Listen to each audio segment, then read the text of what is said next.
Hi, everyone. Welcome to the Making Waves with WWETT podcast. In every episode, you'll get a glimpse into the latest news, insights, and the real people who are making waves in the wastewater industry. Plus, you'll hear the stories and some of the behind-the-scenes secrets about how WWETT comes together. So thanks for listening and enjoy this episode.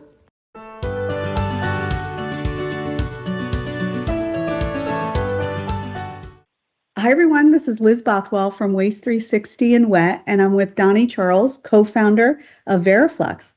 Welcome, and thanks for being on the show today, Dani. Thanks, Liz, for having me. Excited to be here. Well, I'm fascinated by your company and your product, I think, because you can really cross over what we do on the Waste 360 side and then on the WWETT side with the liquid solution that you have. So can you just tell me more about Veriflux and the origin story of how you founded it? Sure. So Veriflux is an end-to-end traceability solution that's geared primarily for recycled waste that's going into renewable energy. And I can go into how I ended up in the industry a bit later, but to give you a sense of why Veriflux is important and why my co-founder and I came up with it, it really goes back to the requirements that are on the books for documenting renewable energy that comes from waste sources. So the EPA has their renewable fuel standard that has record-keeping requirements. There's a lot of low-carbon fuel standards, the most notable being out of California, that has documents as well as other requirements around being able to track GHG and other types of emissions. And so in order to be able to do that, you really have to be able to trace feedstocks that go into renewable fuels back to their point of origin.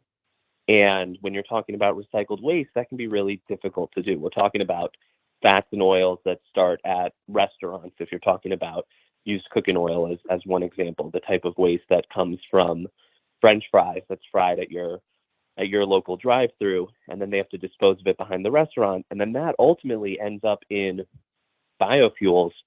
But those requirements that I just mentioned are such that you have to be able to trace that it came not just from used cooking oil, but that the actual material came from a certain restaurant. So it actually came from McDonald's on Main Street. How much came from there, when it was picked up. I mean, that's the extent to which there's traceability requirements. And the reason why those traceability requirements exist is because the government at the federal and at the state level provides greater incentives for recycled waste. And so you have to be able to prove that fuel is actually coming from that recycled waste. All that's a long way of saying that that's the context for why my co-founder Scott and I ultimately decided to found Veriflux, because we were in the waste to energy space. We were working with used cooking oil and helping to refine it to provide it as a feedstock for biofuels. And we realized that there wasn't a good mechanism to be able to trace that type of material from its point of origin. I have a tech background, and I said, there's got to be some software solution out there that can help us do that. We looked extensively.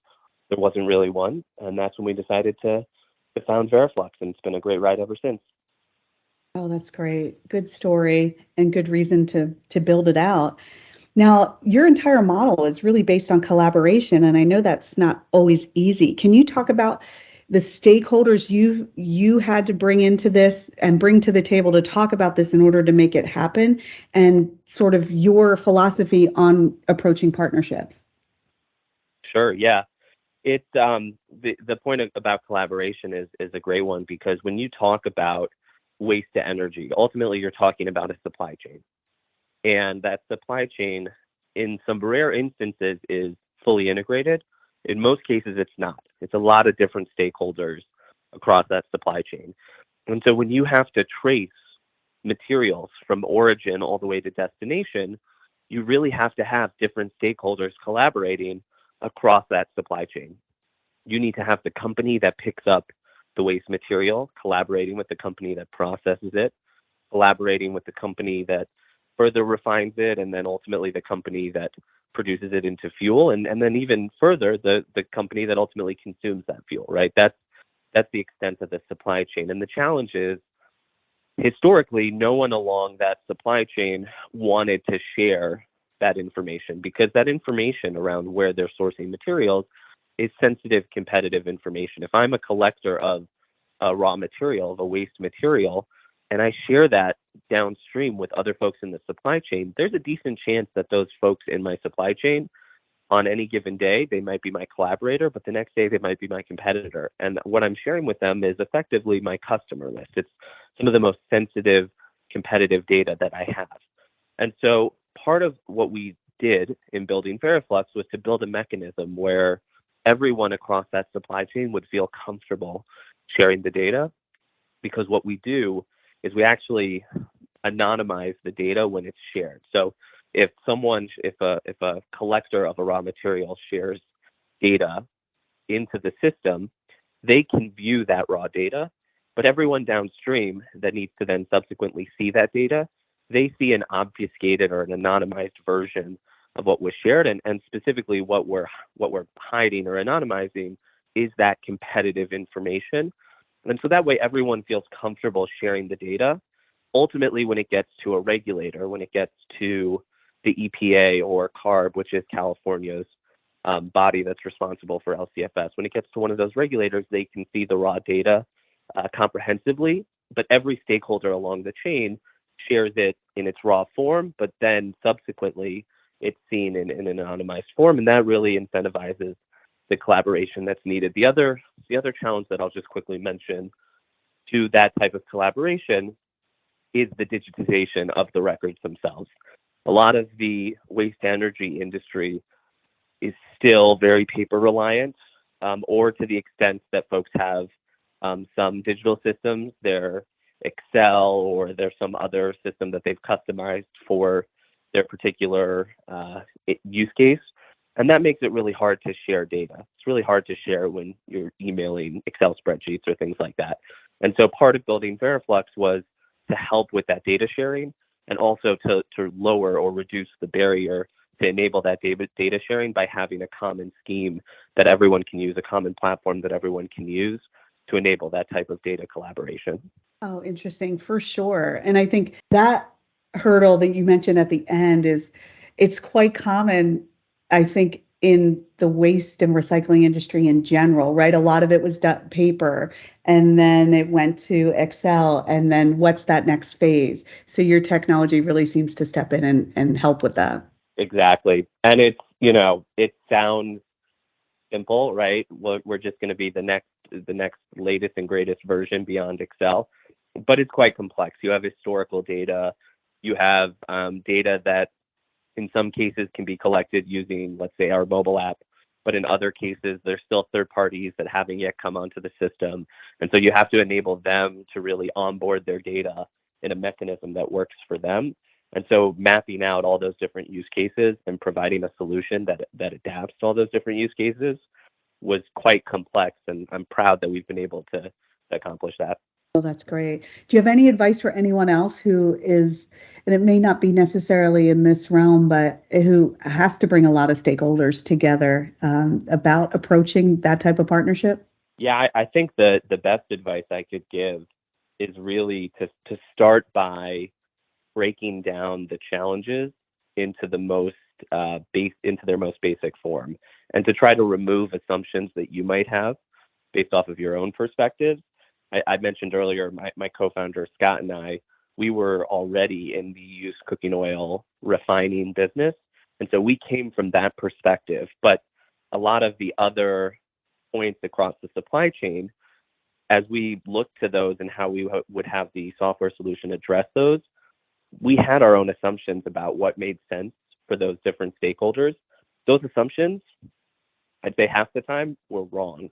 And thankfully, because we challenged those assumptions, and because we worked with the different stakeholders and interviewed them and tried to understand their day-to-day operations and so forth, we were able to build a solution that at its core really got to what they were trying to accomplish. And I'll give you one example of that. I mentioned that one of the stakeholders in let's say a used oil, like used cooking oil scenario, is a collector, someone that'll go to a restaurant and actually pick up the oil. Now, if we built Veriflux just as a compliance solution, at its core, it is a compliance solution, but if we built it just as a compliance solution, what we'd be asking of that collector is that in addition to them servicing the restaurant, which is their primary business objective, in addition to them complying with federal, state, and local regulations around servicing that restaurant, for example, Department of Transportation, the number of hours you can drive, things like that. In addition to all those other things, now they had to use another platform for compliance. It just adds a lot of extra burden to their day-to-day workflow.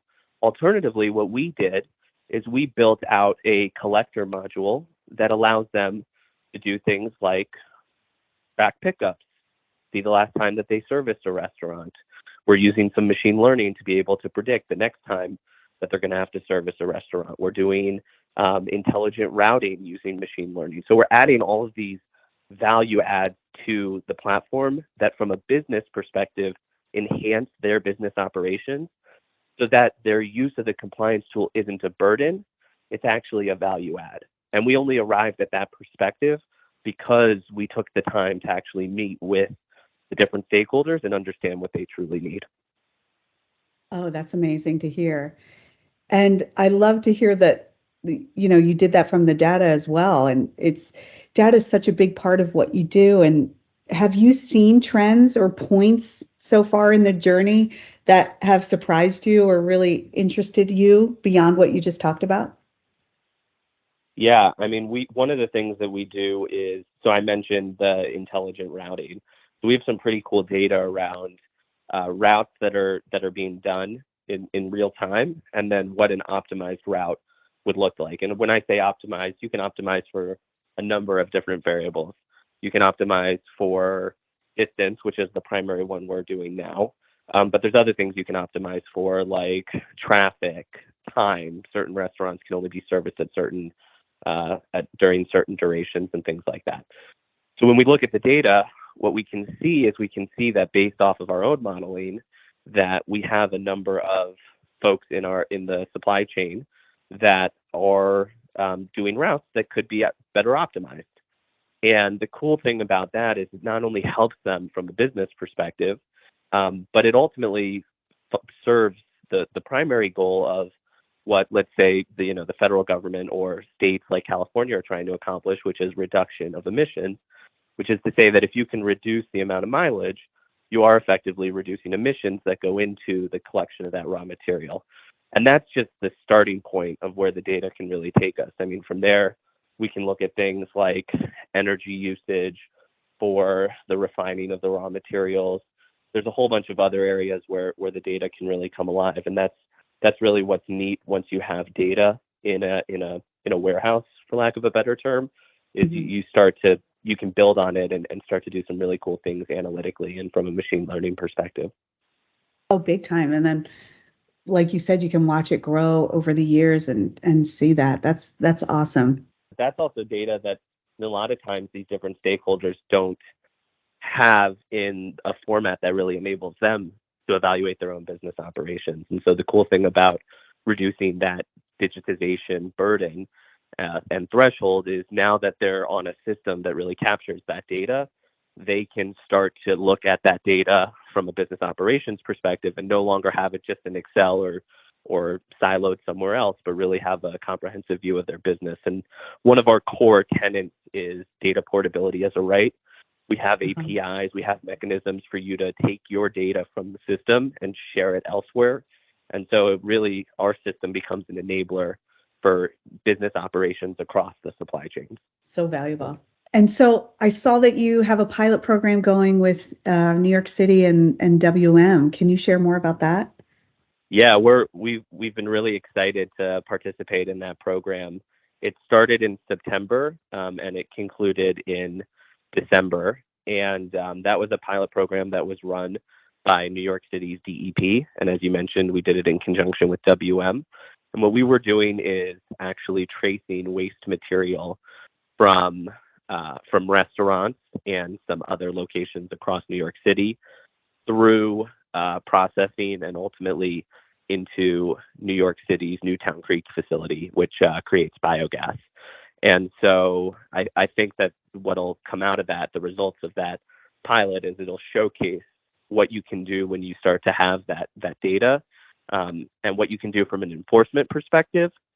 on one hand, and then on the other hand, from an incentive perspective, because it kind of goes hand in hand. If you look at it from a regulatory perspective, is on the one hand you want to enforce regulations you have on the books, but on the other hand, once you have that data, you can start to become a little more nuanced in how you incentivize folks to be in alignment with different goals that you have as it relates to renewable energy, and that really is a key point. One of the major indicators that's used in addition to greenhouse gas emissions is carbon intensity within the renewable fuel industry. And so there's constantly talk about what is the carbon intensity, the CI score of any particular raw material, feedstock, or biofuel that's produced. And what gets lost, I think, in that discussion, while it's a valuable discussion, is that those scores tend to be static. They're usually based off historical data. And what we're trying to do is not only inform and provide folks a mechanism to capture that historical data, but also then to be able to refine that data in real time and to move regulatory bodies to a place where you can actually look at carbon intensity or GHG in real time and then either enforce or incentivize accordingly. And the cool thing is that New York City's DEP is on the cutting edge of that. And we had an incredible opportunity to work with them and with WM on that pilot. Oh, that's great. Will you be sharing results of that anytime soon? Yeah. There will be a report that will come out later this spring, I think is a fair timeline. And so the results of the pilot will be captured in that. Oh, very cool. So I'm curious, how big is the market for renewable diesel production? Oh, that's a great question. Renewable diesel has been growing at a compounded annual growth, I want to say, of 33% year over year. It's important to just for a second to take a step back and explain some of the distinctions there. So when you talk about renewable fuels, there's obviously a number of different categories. There's wind, there's solar, there's a bunch of stuff that you're probably familiar with, and then there's biofuels. And historically, biofuels have been considered biodiesel, and it's what most folks are familiar with because there was a biodiesel boom at the end of the 2000s, that decade. More recently, though, there's been a transition towards renewable diesel, and part of the value proposition of renewable diesel is that it's a drop-in fuel. So whereas with biodiesel you had to do a number of things, change the engine, do things like that, with renewable diesel you can actually just drop it in with regular diesel, and it has all the same characteristics and works all the same ways. And so because of that, there's been an increased focus on it, along with sustainable aviation fuel, which was a big driver in the recent Inflation Reduction Act and some of the incentives that the government put in as part of that. All that to say that you're going to see significant growth in renewable diesel over the remainder of this decade. And to quantify that, I think that the compounded annual growth is somewhere in the range of 20 to 40%. It changes based off of what plants say they're going to come online and when they say they're going to come online. But the production is expected to reach close to 8 billion gallons per year within the next 5 years. So it's pretty sizable, and that might even be an outdated number because a lot of those numbers are updated as new plants announce that they're coming online. So it really is a burgeoning industry that I think from a transition fuel perspective, you're going to see the remainder of this decade really be focused on renewable diesel and sustainable aviation fuels. Interesting. So do you think you'll tackle non-liquid food waste? It's such a big issue, and your technology seems like it's a perfect way to kind of help there. Yeah, it's a fantastic question. And the answer is yes, and we did. As part of the New York City pilot, we actually captured not only restaurant liquid waste, but we also captured recycled food scraps as part of that traceability program. So we can do both liquid and non-liquid physical form factors within the system. Frankly, we started with liquid because it's a little more difficult. Part of the reason why it's more difficult is you end up with a lot of blended product. Let's take, I know I keep coming back to it, but let's take use cooking oil as an example. You go and you pick up some waste oil from McDonald's, and then you go and you pick up some waste oil from Burger King. That ultimately gets blended in the back of a pumper truck, and then ultimately goes to some processing and refining location.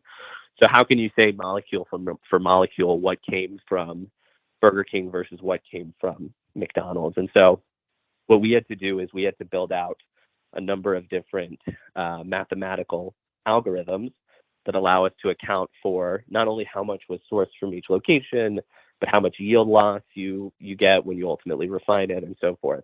There's generally accepted schemes like mass balance that are typically used among sustainability professionals to manage that, but it gets a little more complicated when you add in things like yield loss factor and so forth. So we had to build all of that into the system and allow that to be automated from start to finish. And so that's why we started with liquid, is because that's fundamentally more challenging than solid, because a lot of times solids can be segregated, or they can be packaged, or they can end up in a form factor that's a lot easier to trace. So we started with liquids, ultimately then migrated to solids. And I know I keep giving you cooking oil as an example, but we've really refined the platform to be applicable across any number of feedstocks, including new feedstocks that are being derived as we speak from either existing or completely new sources. And so we really are positioning the platform to be scalable to the entirety of the industry, not just biogenic waste fats and oils like used cooking oil. That's great. And do you see other applications as well, Dani, beyond that? For sure. We get requests all of the time for, I'd say, non-conventional. That's solely from my perspective, non-conventional because of my background.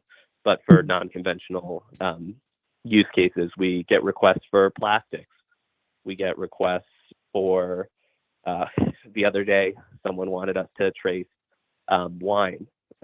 So we get some pretty interesting use cases that are outside of the waste to energy or biofuel supply chain market that we're primarily focused on. And what I think it really speaks to is the fact that consumers are much more discerning in the types of products that they're using. Yes. When it comes to food that we buy and the certification of that food, not just certified organic, but was it grown locally, things like that. And when you take that into the fuel space, discerning from the standpoint of what was the emissions that went in to generate this biofuel, where did this biofuel come from? I really think that's the next evolution of the industry. Is today it's all about tracing raw material to feedstock to biofuel. Tomorrow it's going to be about the consumer being able to say, I want to only buy fuels that come from this source, that come from my local area, regionally from the Mountain West or from the Pacific Northwest or wherever it may be, so that you and ultimately you'll pay a premium for that in the same way that you pay a premium for organic or for other discriminating types of products. And yeah, I think the consumer ultimately is going to be more discerning in what they're doing, and that's a positive because it's going to drive the market to adapt to better best practices. Yes, agree. You'll see that a lot. It would be interesting to follow the wine scenario. So are they saying from where the grapes are grown all the way down to where the bottles are filled? Yeah. It was the exact scenario was to be able to, if you're going to claim that a certain wine is a certain vintage from a certain area, being able to not only have that claim, but have like a QR code on the bottle so that when someone goes to buy it, they can scan the QR code and they could see, okay, this is the exact orchard where these grapes, and if I'm not using the right terminology, it's because I'm not a big wine drinker, but this is the exact orchard where these grapes were grown, and this is where it was ultimately processed, and this is the amount of emissions that went into creating this wine. I mean, that's the level of detail that I think we're going to get to from a consumer perspective across all industries, and that was the wine use case, which we're not doing. So if anyone out there wants to go and trace wine or wants to talk to us about a partnership, we welcome that. Veriflux Wine sounds like a great name. We can do better, I'm sure. It sure does. I love it. So you're heading to the WWETT show later this month. What will you guys be doing there? Will you be showcasing anything? Will you be demoing anything?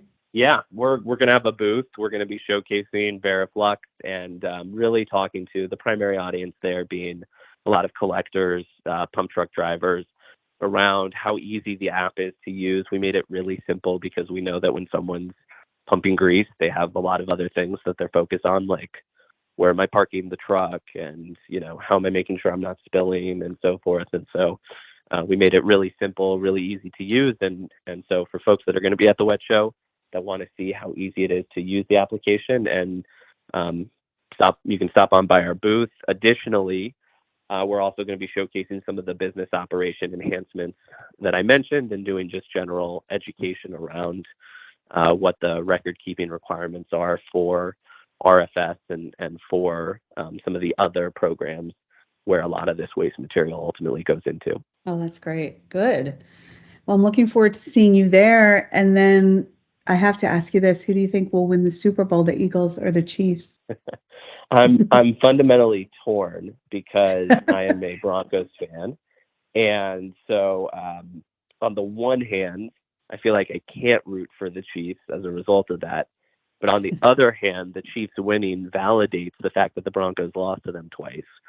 So there you go. I think I have to go with the Chiefs. But as long as it's a good game, that's what's most important to me. Okay, good. I think it will be. And then is there anything else you want to share, Dani, about you or Veriflux and what lies ahead for you guys?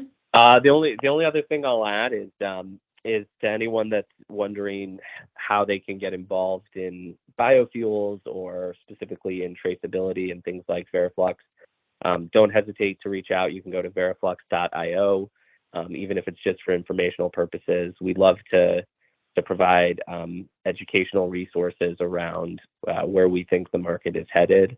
And so we're happy to engage with anyone that wants to learn more, be it about our product or about the industry as a whole. So again, that's veriflux.io, and don't hesitate to reach out. Oh, that's great. Good. Well, keep doing what you're doing. We look forward to watching you grow in other applications. So thanks for taking the time today. Awesome. Thanks, Liz. I appreciate it.